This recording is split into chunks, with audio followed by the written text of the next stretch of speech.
I began to collect in a book excerpts from authoritative sources that seemed to me to refer to Jerusalem. And we don't get the whole thing when it talks about Granada. You know, we already know pomegranate, right? Pomegranate, yeah. Kalalus, right? What's this Grand Canyon about? Matter of fact, what's the Grand Khan about? Because he's talking about Jerusalem, man. Columbus is over here tripping. Columbus is over here tripping. He's talking about Jerusalem. He's over here tripping.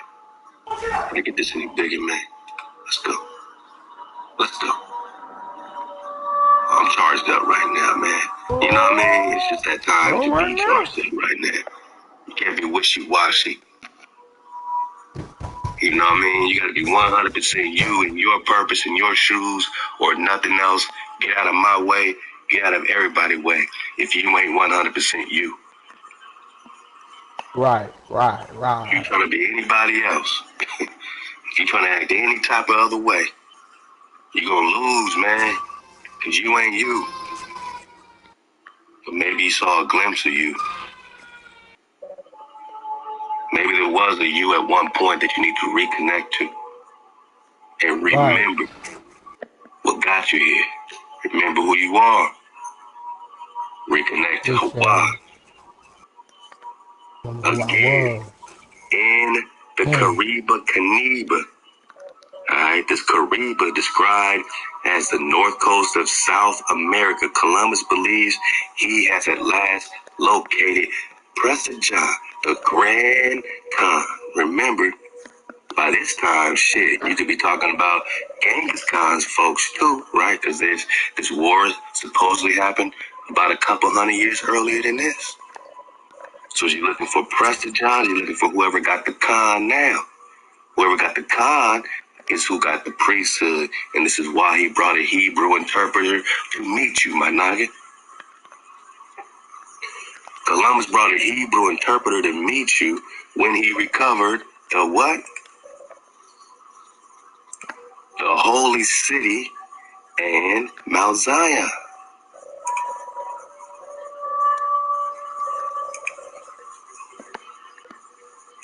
Alright, so when he's talking about recovering the holy city of Mount Zion, he brought a Hebrew interpreter, Louis Torres, a convert that we got out the Lost Tribes and Promised Lands by Ronald Sanders, a convert to speak Hebrew to the people right here, man. We're talking Ophir, right? Christ of Ophir. He's the anointed. Columbus is the Christ. He granted them new life, man. He gave them new life. We're talking millenarians, man. I can say it with me. Millenarians. What's a millenarian? They thought the world was ending in the 1600s. Some would say 1666 to be exact.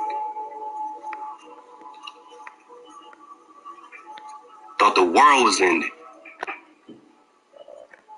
So what did it mean to find Prestigion or the land? It wasn't just about finding this black king. It's about finding the wealth, right? It's about the takeover, about the military takeover of King David. About the military takeover of the Khan.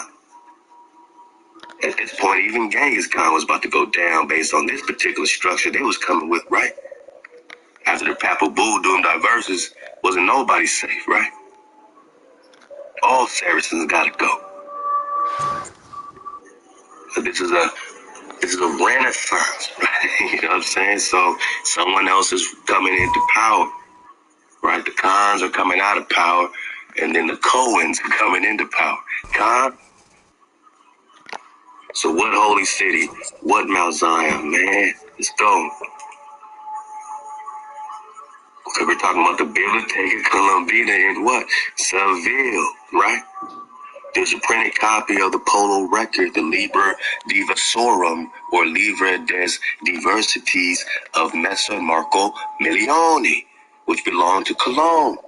And in this, there are manuscript notes by Christopher Christ of Ophir. Are we talking Haiti? Are we talking Philippines? What are we talking? Himself. On 76 of the 150 pages showing how well he knew and how much he valued the book, which perhaps more than any other was his guide. Alright? Even if Polo's name does not occur in the Admiral's Journal of the Voyage of 1492, and again, is Marco Polo the Paulo of the New Testament?